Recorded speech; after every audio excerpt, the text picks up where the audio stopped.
In this video, I'll show you some actual tips given by government and other organisations on how to speak to Aboriginal people.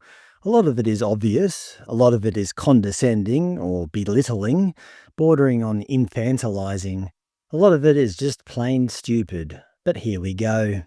This is the Queensland Government's Queensland Health website. You can find lots of interesting things like the Aboriginal and Torres Strait Islander Health Division, which talks about things like welcome to country. Is there a fee for a welcome to country? Of course. Most traditional owner groups or representative groups will require a nominal fee. A welcome to country that includes a traditional dance or smoking ceremony will generally involve a more substantial payment. This is Queensland Health's Cultural Capability Information Sheet, communicating effectively with Aboriginal and Torres Strait Islander people. Avoid using complex words and jargon. Isn't that very belittling, assuming that Aboriginal patients can't understand complex words? Be cautious about using traditional languages or creole words unless you have excellent understanding. Luckily, I do. Hey bruz, you got herpes on your badoo. Don't worry, it's only mildly vulgar. Regarding time, in Western culture, emphasis is placed on time to meet deadlines and schedules. Time is perceived differently in Aboriginal and Torres Strait Islander cultures. What does that mean? Does that mean Aboriginal people may show up late? Consider allocating flexible consultation times. Regarding personal space, standing too close to a person that you are unfamiliar with or of the opposite gender can make a person feel uncomfortable or threatened. Isn't that true of anybody? That's not specific to Aboriginal people, surely. Always seek permission and explain to the person reasons why you need to touch them. Again, that's true of anybody, isn't it? I could make another badoo joke, but I think I'll stop while I'm ahead. Introduce yourself in a warm and friendly way. Again, obvious stuff. Ask where people are from. That's weird. I always thought asking where people are from is racist. Where are you from? Racial microaggressions. Eye contact. For Aboriginal and Torres Strait Islander people, avoidance of eye contact is customarily a gesture of respect.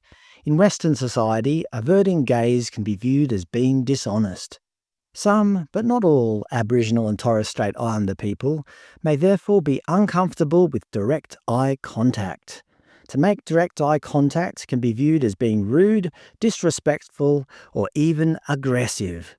No disrespect to Aboriginal people, but the way they write about this is like we're dealing with a savage dog or something.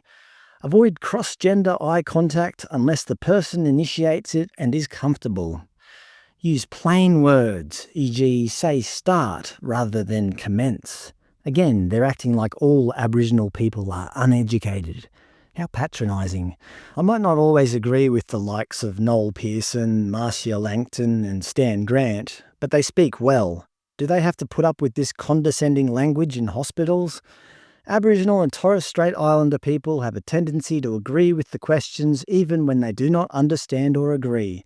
People may say yes to questions to end the conversation so they can leave. That sheds a new light on the Indigenous Voice to Parliament yes vote, doesn't it? Perhaps many Aboriginal people just said yes so they could end the conversation and leave. Amnesty International have also stuck their nose in Aboriginal business.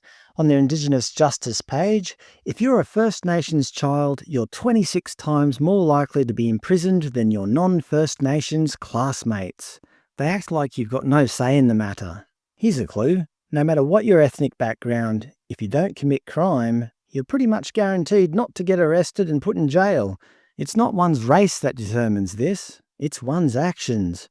They also answer pertinent questions such as, is it okay to call Indigenous Australians Aborigines? Aborigine is generally perceived as insensitive because it has racist connotations from Australia's colonial past. You're more likely to make friends by saying Aboriginal person, Aboriginal, or Torres Strait Islander. Okay, I can live with that. Help, there's an Aboriginal person stealing my e-scooter. I'm joking, people. I'm just having a bit of fun. Of course, any person of any ethnic background is capable of stealing an e-scooter. Unsurprisingly, Amnesty also have inclusive language tips. For example, using pronouns. Most, but not all, men use the pronouns he, him, or his. Oh really? Tell me more, Dr. Grammar. You should avoid using language like ladies and gentlemen or guys because, that might upset somebody's feelings. Instead, you should say colleagues, everyone, or folks. Whatever you do, don't use the term man-made. That makes it sound like men do all the hard jobs. They also have a section on Aboriginal and Torres Strait Islander peoples. Never use shorthand terms like Aborigines, Islanders, or acronyms like ATSI. Nobody should be relegated to an acronym. Never refer to the Aboriginal Dreamtime as a myth. The rainbow serpent is real. We know that to be true because a Western Australian court found a landowner guilty of upsetting the snake by building a small bridge across a creek on his property, known to be the home of said serpent. How could he possibly be found guilty if the rainbow serpent isn't real? In one of their articles, the ABC referred to the Wargle, a rainbow serpent, as Noongar mythology. Tut tut, ABC, that's against people's human rights.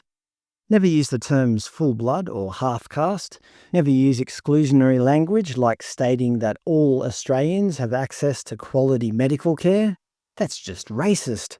Make sure you always seek advice from Aboriginal people in your local area regarding preferences and protocols. If you're speaking to an individual Aboriginal person, make sure to ask the person for guidance and/or consult with local Aboriginal and Torres Strait Islander peoples. Heaven forbid you just speak to a person like another human being without seeking guidance. Always be aware that some First Nations Australians may be connected with their culture but not know their specific language due to stolen generations. I know lots of Chinese people who grew up in Australia with Chinese parents who barely speak a word of Chinese.